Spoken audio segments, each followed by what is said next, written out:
1, 0. I ask you to rise in body and or spirit for our open, can I have some microphone here? For our opening hymn, Rank by Rank We Stand Again.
Good morning.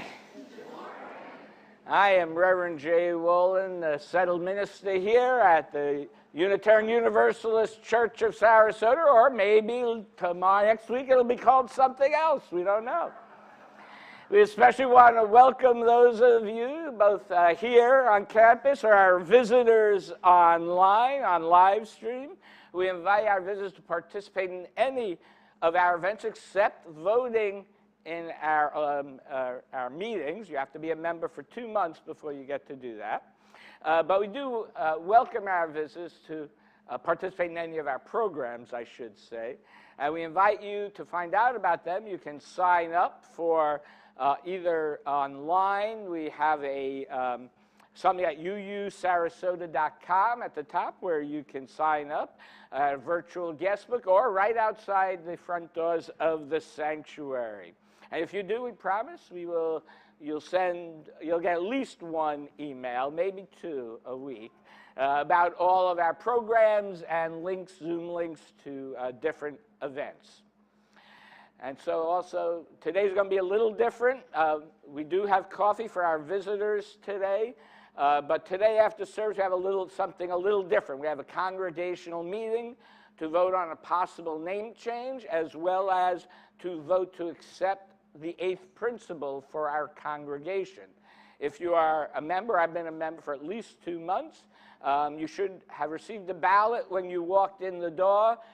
If you haven't, don't worry, you don't need to get up now. At the end of the service, we will ask people to raise their hand if they have not gotten one, and we will bring one to you.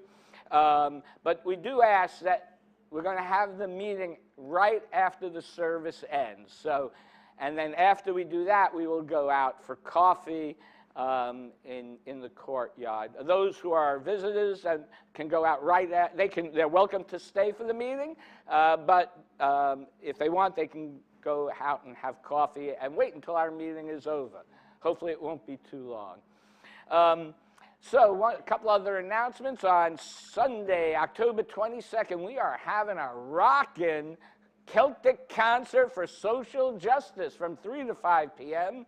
with the multi-talented Paul Duffy and fiddler Darren Graves. You can get posters, buy tickets, and sign up to help with food and ushering in the courtyard after the service today. Look for Bill Dalgarno, the man in the kilt. That should be the key for, if you don't know Bill Dalgarno. I think we only have one man in a kilt here today, but I could be wrong.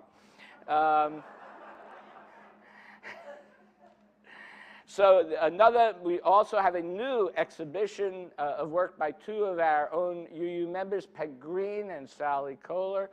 Sally is a mosaic artist who designs and creates mosaic tabletops, garden ornaments, and wall hangings. Peg Green is well known for her beautiful textile art. I myself have bought one of hers, of the 8th Principle. And so please join us after the congregational meeting. Please join us for a reception in the Lexow Gallery. The exhibition will be open and on view until November 16th. Also an evening reception Friday, October 20th.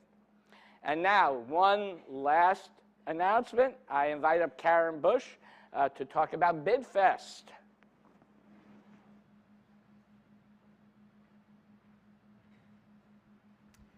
Good morning. Those of you who don't know me, I'm Karen Bush, and thank you, Jay. I'm here to update you about the progress of BidFest and how you can help us along, and especially for newer members or visitors who are not familiar with the process. Plus, we have a few changes. The slide behind me shows the events of the day, which is November 4th. But you'll understand why in a minute. But there's a sense in which the BidFest starts the week before at the Sunday service, October 29th, when you can pick up your catalog and spend your whole week perusing items you want to bid on. So once November 4th comes, 11:30, we will have the silent auction. For those of you who don't know, that means you can go into the Reeb room and the Lexow room, wherever we have tables set up with sheets of paper, and you simply put your bid number down for however many of that item you want to purchase. There are people there to help you. After the silent auction, at about 12:30, the silent auction will be closed. Everybody can come in here, and awaiting you at your table, family style, will be some delicious sandwiches, salads, and desserts created by Heather and Ethan Massa, so you know they're going to be fantastic. And while you are eating those, when everybody's about ready for dessert, we guess around 1 o'clock, we will start the live auction, in which Ethan will be our auctioneer and auction off some other terrific items. Now, the auction is about having fun, right? Having fun at the auction, at BidFest, and donating things to help us, help other people have fun throughout the year. We've created this year the Funometer that shows us, thank you, you got it, that shows us the potential fun that people are going to have from BidFest. Right now, here's where we are on the Funometer. Why? Because we have only 40 donations so far. Next slide, please. Got it. All right. What would it take to maximize the fun for you and for everybody else who's at BidFest? Get it all the way filled up. It'll take another 50 donations. Click on the slide, please. There we go. We can get there. So I was looking at the room and I thought, let's see, 10 from there, 20 from here, 20 from here, 10 from there. That gives us a little over 50, right? So we can do that. Now, okay, so the point is, I think you've got the point, right? We need you to get over to that BidFest table right after the congregational meeting. Grab your coffee or whatever you want, come over, we'll help you with the donations. You can also donate online. Classes, services, games, walks on the beach, dinners, food, whatever it is you can think of, anything you enjoy.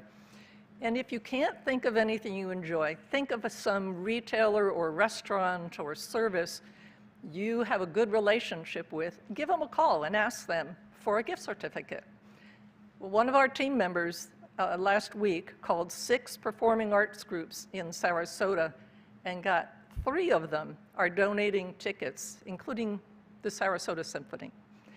So a phone call or stopping in, just give it your all this week, because donations must be in no later than 5 p.m. on October 22nd, because we have to get the catalog ready for you on October 29th. Thank you. Let me know. Oh, I forgot one other thing. While you're out there contributing your donation, buy a ticket, although you can buy those next week as well. And we also have spots for volunteers to still sign up. So come visit us and plan on helping us out. Let me know how I can help, and I'm looking forward to having some fun with you at BidFest on November 4th. Thank you.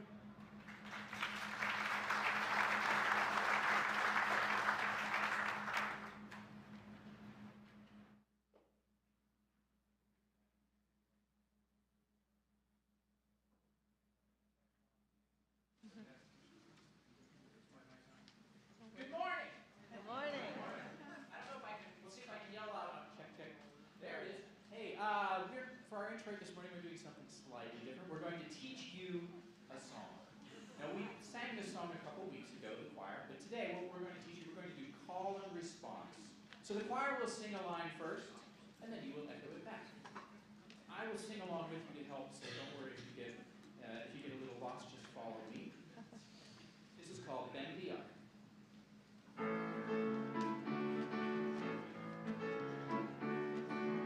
Bend the arc and break the ceiling. Bend the arc and break the ceiling. Human rights for human beings. Human rights for human beings. Bend the arc and break the ceiling. Bend the arc and break the ceiling. Human rights for human beings. Human rights for human beings. Bend the arc, bend the arc. Bend the arc, bend the arc. Bend the arc, bend the arc. Bend the arc, bend the arc. Put out your hand and help another. Put out your hand and help another. We were meant to help each other. We were meant to help each other. Put out your hand and help another. Put out your hand and help another. We were meant to help each other. We were meant to help each other. Bend the arc, bend the arc. Bend the arc, bend the arc. Bend the arc, bend the arc. Bend the arc, bend the arc. Bend the arc and break the ceiling. Bend the arc and break the ceiling. Human rights for human beings. Human rights for human beings. Bend the arc and break the ceiling. Bend the arc and break the ceiling. Human rights for human beings. Human rights for human beings. Bend the arc, bend the arc. Bend the arc, bend the arc. Bend the arc, bend the arc. Bend the arc, bend the arc. Bend the arc.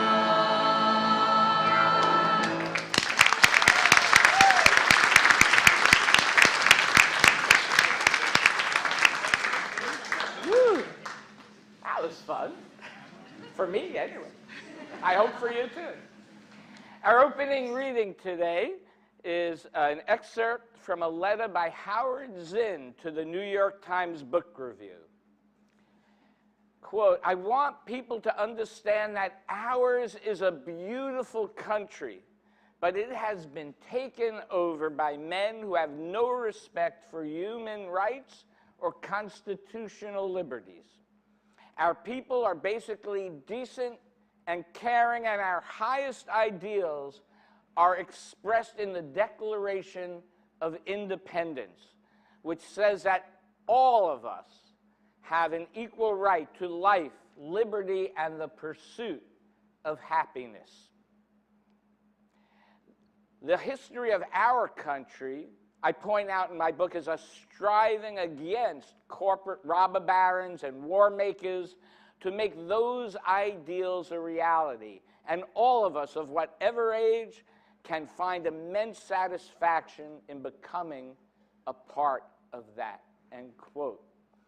And so as we prepare to light our chalice, let it be a symbol to shine a light on the history of Unitarian Universalism, for better and worse, to see our place in the history of our country, and to let its light be a symbol to point us in a way to the future where peace, liberty, and justice reign. And so thank you, Anna, for lighting our chalice. And now please join me in lighting the chalice as we affirm the sixth principle of Unitarian Universalism. As we light the chalice, the symbol of Unitarian Universalism, we affirm our sixth principle, the goal of world community with peace, liberty, and justice for all.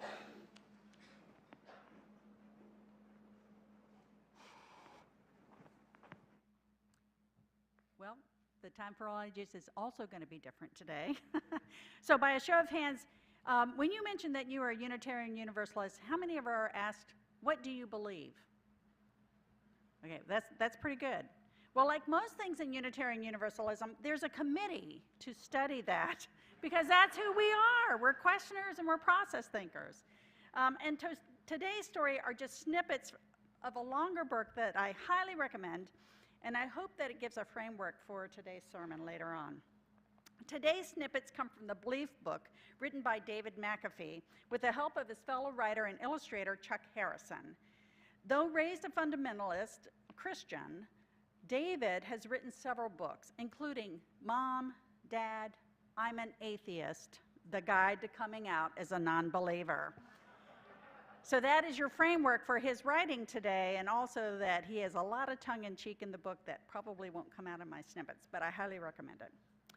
So the adventure begins. You see, for as long as there have been people, there have been questions. Questions about everything and anything in the world. Where do you come from? Who or what made us? Who or what made the thing that made us? And our earliest ancestors, the cavemen, were the first to ask questions. But they were people just like you and I, except they didn't have a computer to answer their questions. They had to look around them and basically make everything up. They saw all the beautiful, amazing, and scary things in the world, and then they told each other how they thought these wonders came to be. And when you don't know, anything is possible. Even though stories were probably the first way that our ancestors talked and entertained each other, they're still used everywhere around the world today. So you probably enjoy hearing or reading a good story. And why is that? Well, it's part of who we are. Humans like to tell and hear stories. It's probably what we're best at. The stories that the ancients told help make sense of the world around them, and also help to bring them closer, because a group that knows and believes the same story is a much stronger group. These stories were powerful and compelling because they had enough facts interspersed in the story, like jumping out of a tree will hurt. They also believe the unverified parts of the story, like if you climb above a certain height, the tree god will become angry and make you fall. But because these stories were so compelling, they transformed from stories into beliefs. So people act on what they believe to be true. And some false beliefs have had really bad effects on people. But the good news is that our beliefs can always change with better information. But to get better information, people have to be curious and still question the stories that are being told. Today, science is thought to be a much better way of learning the facts about the world, but still myths persist. And even though we know that many myths can't possibly be true, there's often no way to either prove or disprove their truthfulness, so belief in them remains strong. Many of the myths include superhuman beings able to do magical things, and beings that became so beloved that people started worshiping them and changed them into gods. Now, every culture around the world has gods. They come in all shapes and sizes, and they act in different ways. Some gods are said to be really nice, and while others are thought to be mean, but they all demand one thing, that you have to believe in them for them to have power. And all of our questions about the earth are answered by our creation of gods. They may not be the right answers, but before the creation of the scientific method, that were the only answers people had. People love answers to the questions that they have. All humans do. Some people like the answers given to us by these gods and want to follow them. And this is where religion starts. So for many years, religion has been the very backbone of our society. For all of recorded history, people have created their very own tailor-made gods to answer their questions. But no matter how many gods you want to worship, they all have rules about how to love and praise them and how to spread their message. These rules, when combined with traditions and stories, make up what we call religion. And the point of religion is to follow the rules and believe the same things as others of the same faith, unless you're a Unitarian Universalist, where you get to define your own spiritual truth. And the really neat thing about every single religion ever created in the history of humans is they have one thing in common. They all started with a question. Why are we here? Where do we come from? And why can't I have ice cream for breakfast? So sometimes people choose to believe ideas that they think are easy or well-known, or to keep the monsters away. For example, you might think, hey, if I get off the bed, I'm sure a monster is going to eat my feet. But instead of staying safe, we could choose to face our fear and take a look under the bed ourselves. You might just see that there's really nothing scary at all down there. So belief is a very powerful thing. And now that you know all about how beliefs are made and how they're related to religion, you can use logic and evidence to decide for yourself what makes the most sense. And the best news is that Unitarian Universalism is built for our beliefs to change as our world changes too. Thank you.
For the record, much to Jan's chagrin, my wife Jan, I did believe in ice cream for breakfast. And yes, it is true the children ate less of their regular breakfast after that, but freedom of choice, I would say. Our reading today, our centering inwards, are from Carl Sagan, an excerpt from The Pale Blue Dot. We were hunters and foragers. The frontier was everywhere. We were bounded only by the earth and the ocean and the sky. The open road still softly calls. Our little globe is the madhouse of those 100,000 millions of worlds. We, who cannot even put our planetary home in order, riven with rivalries and hatred, are we to venture out into space? By the time we are ready to settle even the nearest of the planetary systems, we will have changed. The simple passage of so many generations will have changed us.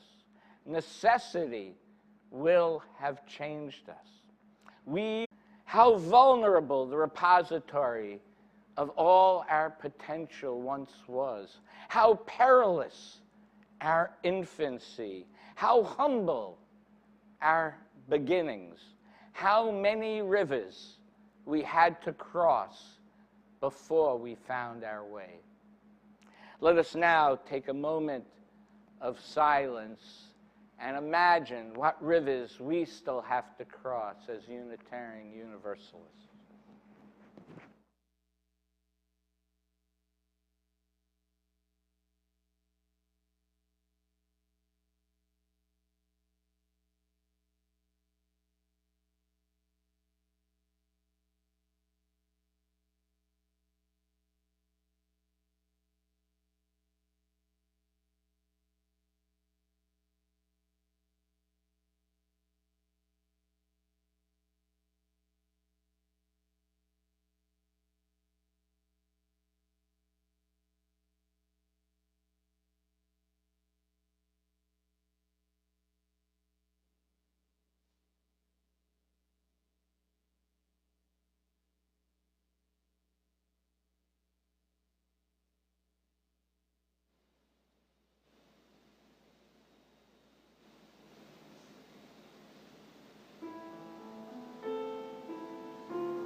So throughout most of my education through high school, history was fairly traditional. Read the book, take a quiz, not a lot of critical thought went into it. In my 30s, a fellow you remember gave me Howard Zinn's book, A People's History of the United States. It was a really long book, and it was in really small print. This was before Kindle, when you can enlarge the font. And you know, of course, I've always had glasses for a reason. It took me forever to read it, partially for those reasons, but also because I was challenged by what I was reading. To be honest, as a young adult, I was busy just trying to make ends meet, not worrying about what version of history was correct and true, or as close to true as possible. Still, as someone with a curious mind, I was drawn to the book.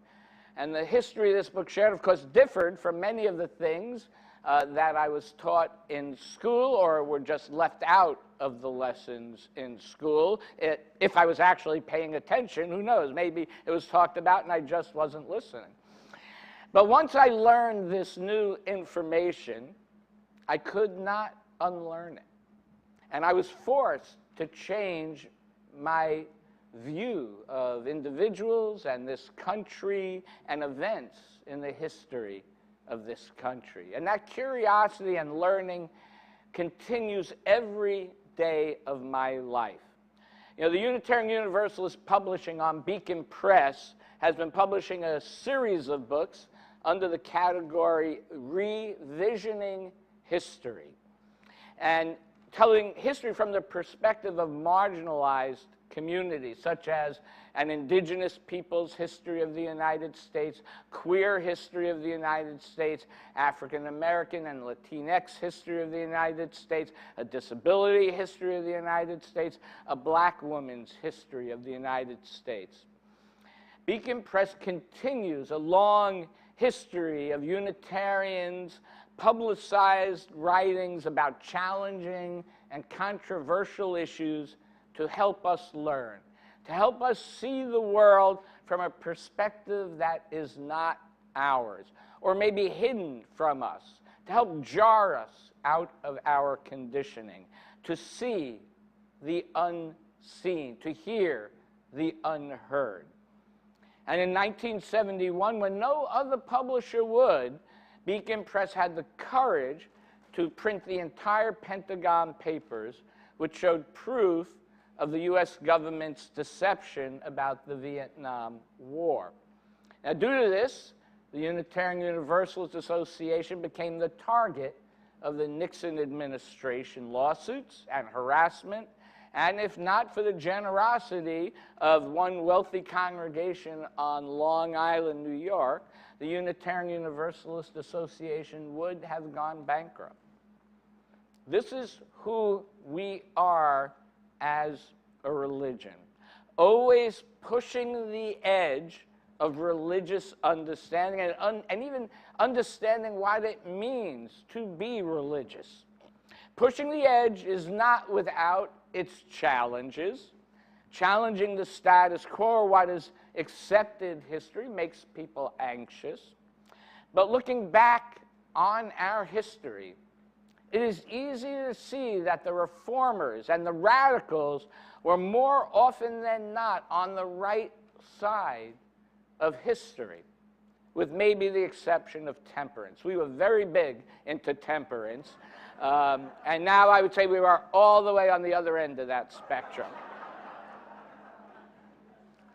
However, our struggle to be open to change and differences also left us with many lost opportunities. Despite all of the challenges and lost opportunities, our willingness to challenge the status quo, our willingness to grow as human beings, our willingness to be open to new revelation is part of our religious DNA and has led to unbelievable changes in our country.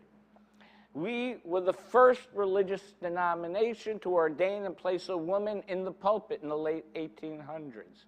That challenged the status quo. Today, 60% of Unitarian Universalist ministers are women. We were the first denomination to ordain openly LGBTQ ministers. This challenged the status quo. Today, we take it for granted. Unitarian Universalists were among the signers of the Declaration of Independence, and this certainly shook the status quo in this country. Unitarian Universalists were leading abolitionists, and that shook the status quo even within Unitarian and Universalism. We were the first Christian denomination to include other religious ideas, other religions' ideas, into our religious understanding. And this did challenge the status quo of Christian theological creeds and really became a sticking point which led to 30 years of debate and conflict after the Civil War. After the Civil War, Henry Bellows, who led the Sanitary Commission, which basically, during the Civil War, it healed both northern and southern individuals who were injured in the war. But he helped create the National Conference of Unitarian Churches. And he realized where the energy and the future lies, saying, and I quote, "The real life in our body is in the heretical wing. If we cut it off, there is nothing to move with. My theological instincts and my Christian feelings are outraged by the rationalism of our young men. But as my whole practical nature and working instincts are equally outraged by the paralytic imbecility of our sounder and more Christian wing. I am not willing to rely on that for the future. We must solve our difficulties by ignoring our theological differences and finding in work a way out of our heresy and our deadness, end quote. Paralytic imbecility, that is not a phrase you hear too much these days. And during this time, there was the Free Religious Society and the Western Unitarian Conference that became a home for most of these heretics until a non-creedal position was created in the late 19th century. 30 years of lost opportunities. Unitarians were very active in the suffrage movement. Some, like Lucy Stone and Julia Ward Howe, after the Civil War, focused more on voting rights for former slaves. Others, like Elizabeth Cady Stanton and Susan B. Anthony, focused specifically only on women's right to vote, and at even times descended into racist rants against giving black men the vote before white women had it, right? So nothing, when we look at history, it's never simple.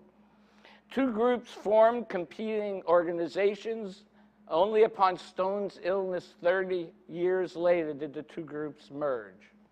We don't hear much about Stone because Susan B. Anthony wrote the history.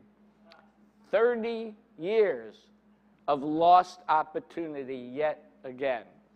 And when we make the choice of either or instead of both and, we lose as a religion. Imagine if we had partnered with former slaves on this issue, where we could be today. And this echoed again in the empowerment controversy of the late 1960s, where again, two groups formed. One, BAC, the Black Affairs Council, and another BAWA, Black and White Action. BAC not only demanded money for their organization, but insisted that BAWA get nothing. And in the end, right after 1 year of funding BAC, due to financial problems, the UUA asked for a partial deferral, and members of BAC left Unitarian Universalism in protest. Now, I'd like to imagine, again, where we would be today if we had kept to our commitment, or if BAC had compromised. Another lost opportunity. Still, we learned a thing or two, including how to adapt, how to learn from what our experience that happened, and how we can learn and get better from it. And one of the things we learned, we used that learning, right? We included the need for identity groups who define their needs for themselves by themselves. We used that learning as we became a welcoming association to the LGBTQ community. We asked, tell us, what are your needs? And they came back to us and told us, and then we created programs for that. And although all these stories show the challenge of change, we just can't ignore that they were challenges, but we always continued to keep moving forward, always. We didn't stop just because we weren't perfect, or we had a failure here, or there or a partial failure, or what we might call a failure, right? We continue to be and have been at the forefront of many social justice movements throughout our history. And I know we always often focus on the challenges, and rightfully so, but I also want to lift up and things that we have done that we should be proud of. Universalist Clara Barton founded the Red Cross. We were forerunners in the public school movement, and we started the kindergarten movement. We were involved in the peace movement that opposed World War I. We helped found the American Civil Liberties Union. We helped found the NAACP. Unitarian Universalists were key to the support of Margaret Sanger's founding of Planned Parenthood, bringing contraceptives and reproductive justice to women. I also won't talk about now. There's another whole long story about her and eugenics as well, but that's another story. It's complex. History is complex. Unitarian Dorothea Dix founded and supported mental health institutions in this country. I could do a sermon on each one of these topics, and in a future year, maybe I will. But we're still doing it. In my time, members that I have known, congregations I have known, have been at the forefront of fighting climate change, working for immigration justice, LGBTQ advocacy, including helping to create marriage equality. The case that went to the Supreme Court were 2 Unitarian Universalists. Reproductive justice, homelessness and poverty, peace movement, anti-nuke movements, looking to right the wrongs of racism and other oppressions within society and within ourselves. The work our ancestors started still continues. What we are doing today is nothing new. We are just trying to do it better and in a more inclusive manner. And I believe we can bring our plurality to a fruition that allows us to create a beautiful mosaic from our differences. We are part of a long heritage that breaks barriers, that does things that others say cannot be done or should not be done. It's never easy, and it is never done alone. But I can say confidently, if Unitarian Universalism were not here, all these positive changes in the United States would not have happened. We cannot take the future for granted. Nothing is inevitable. Who knows what might have happened if we had harnessed all our forces in the past? Who knows what might happen if we do harness all our forces now and in the future in the work of our principles? Our denomination is intertwined in the history of this country's evolution. Let us learn from each other and about each other. Let us maintain our curiosity about what we do not know. And lastly, let us have the courage to love each other despite our successes and failures. Our ability to be open to change, our ability to be open to differences, our ability to trust each other can lead us to be stronger as a church and as an association. And so another way that we become stronger as well as a church, you know it, is by taking an offering each week. Please be as generous as you can. For those online or your cell phone, there is a link to donate in the description on the YouTube video or QR code in the order of service. Let this sacred time begin.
next reading is from Carl Jung, from Memories, Dreams, and Reflections. I became aware of the fateful links between me and my ancestors. I feel very strongly that I am under the influence of things or questions which were left incomplete and unanswered by my parents and grandparents and more distant ancestors.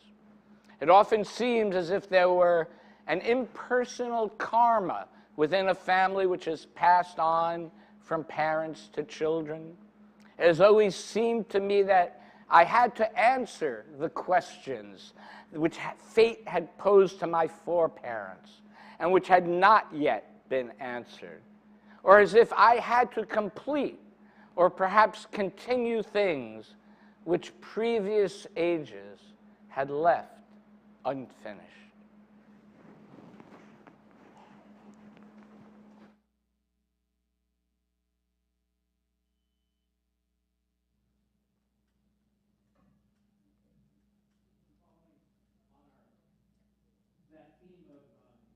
Activism. My form of activism today is to make sure you all know that you are welcome in the choir. So we rehearse every Wednesday night, and we're singing the service every second week. So if you're not sure, you're welcome to come join us. It's only a 2-week commitment, 2 rehearsals and a service. You can come join us, try us out, see if the shoe fits, see if you like it. And of course, at Christmas, we will be doing a bigger, more special number. And for that one, I'll let you know when it's time, but we'll have 4 rehearsals. You can come and join us for Christmas, for the Christmas Eve service and sing in the choir. So this is our informal invitation for you to join us, because there's room for every critter.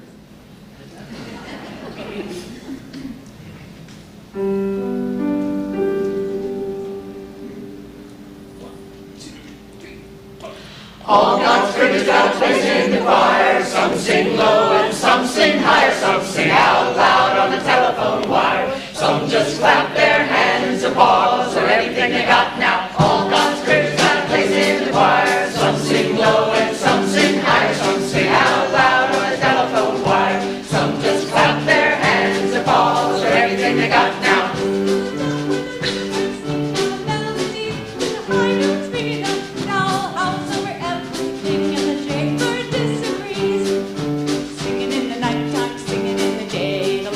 Quacks and he's on his way. The otter doesn't have much to say, and the porcupine talks to himself.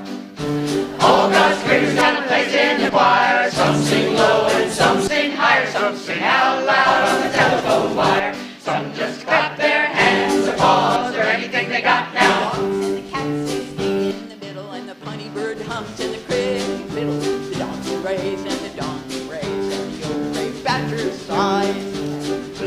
It's the one on the bottom where the bullfrog croaks and the hippopotamus moans and groans with a big to-do, and the old cow just says moo. All God's critters got a place in the choir. Some sing low and some sing higher. Some sing out loud on the telephone wire. Some just clap their hands or paws or anything they got now. It's a simple song of living, sung everywhere by the ox and the fox and the grizzly bear, the grumpy alligator and the hawk above, the sly old weasel and the turtle dove. All God's critters got a place in the choir. Some sing low and some sing higher. Some sing out loud on the telephone wire. Some just clap their hands or paws or anything they got now. All God's critters got a place in the choir. Some sing low and some sing higher. Some sing out loud on the telephone wire. Some just clap their hands or paws or anything they got now. All God's critters got a place in the choir.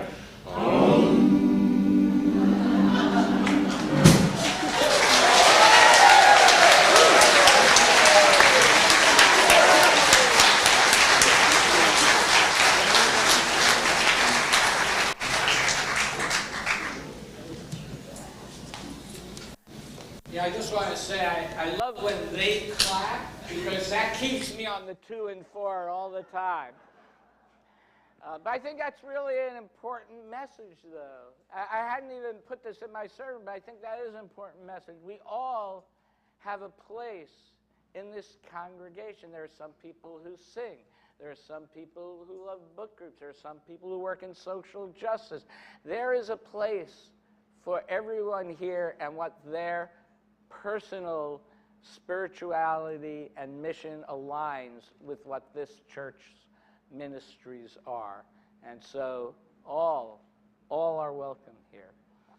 So I want to just say I chose Carl Sagan's reading today because it imagines us in the future looking back upon ourselves today, looking back on ourselves in awe and wonder, and how we struggled to achieve greatness. And you know, both Unitarian Universalist ideas existed in early Christianity before they were suppressed. Now, they could have just gone away, but they didn't. They rose up back again in the 15th century, 16th century during the Protestant Reformation, where they were more formally organized as belief systems. And then in America in the early 19th century, after they were harassed and forced out of Europe, they came to America where they found fertile ground. And where they became formal American denominations, or in our case, eventually an association. And then we consolidated, those two religions consolidated in 1961. And I would say today a small percentage, I know some of you were members of either religion prior to the consolidation, but most are not. We have three distinct histories to examine: Unitarians, Universalists, and Unitarian Universalists.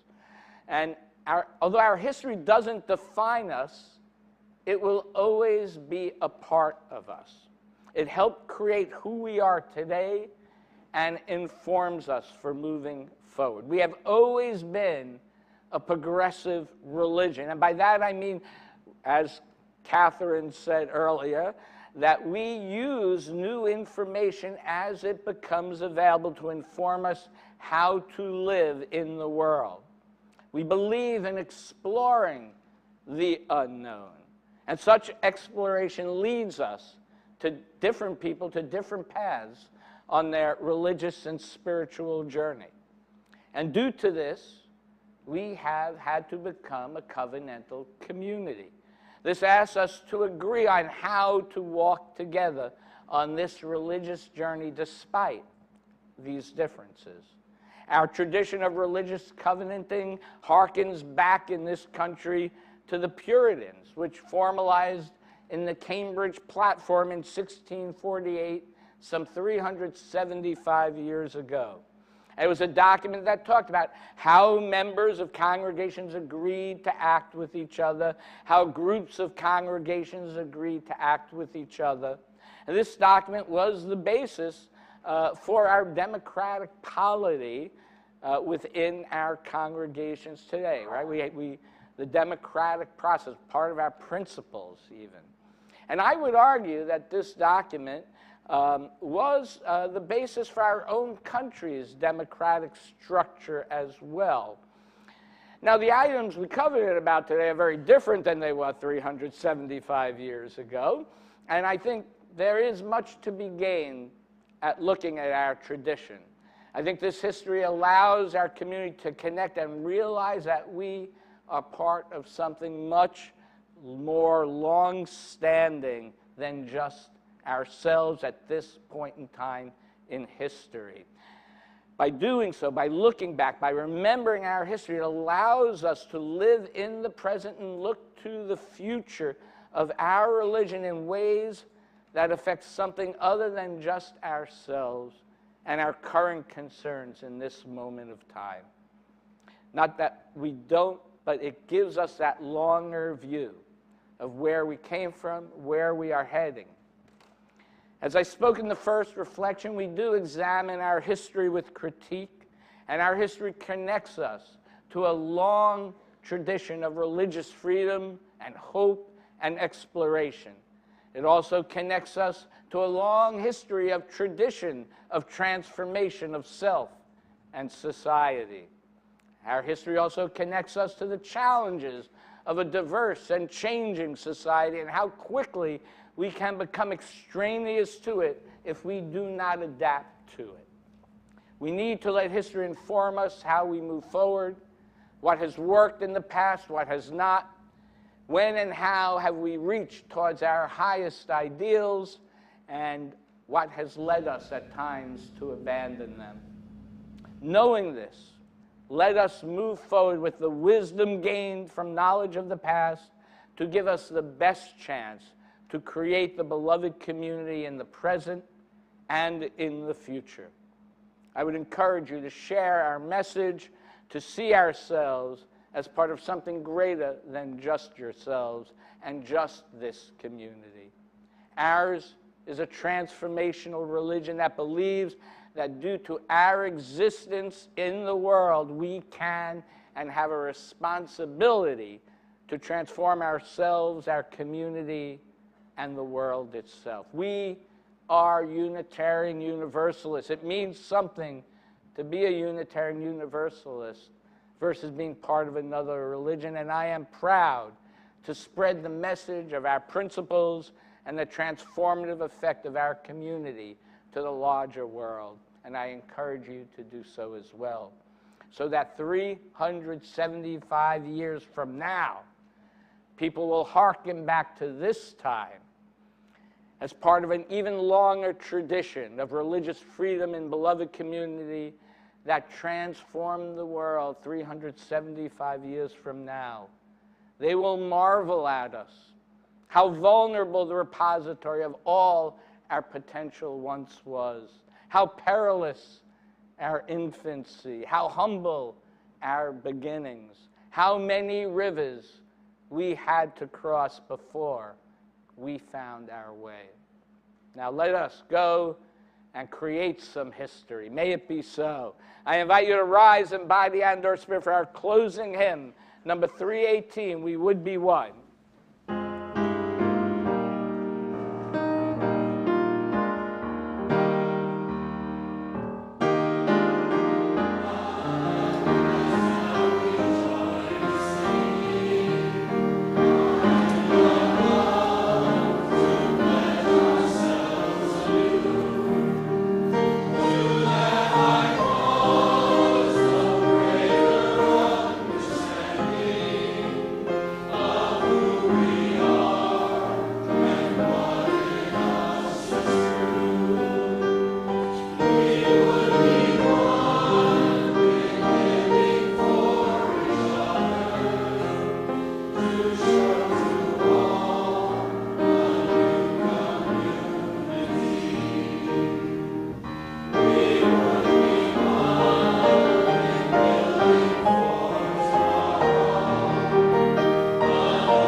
So now this will end our service. We will not be extinguishing the flame because we will be entering in. You may sit, please sit.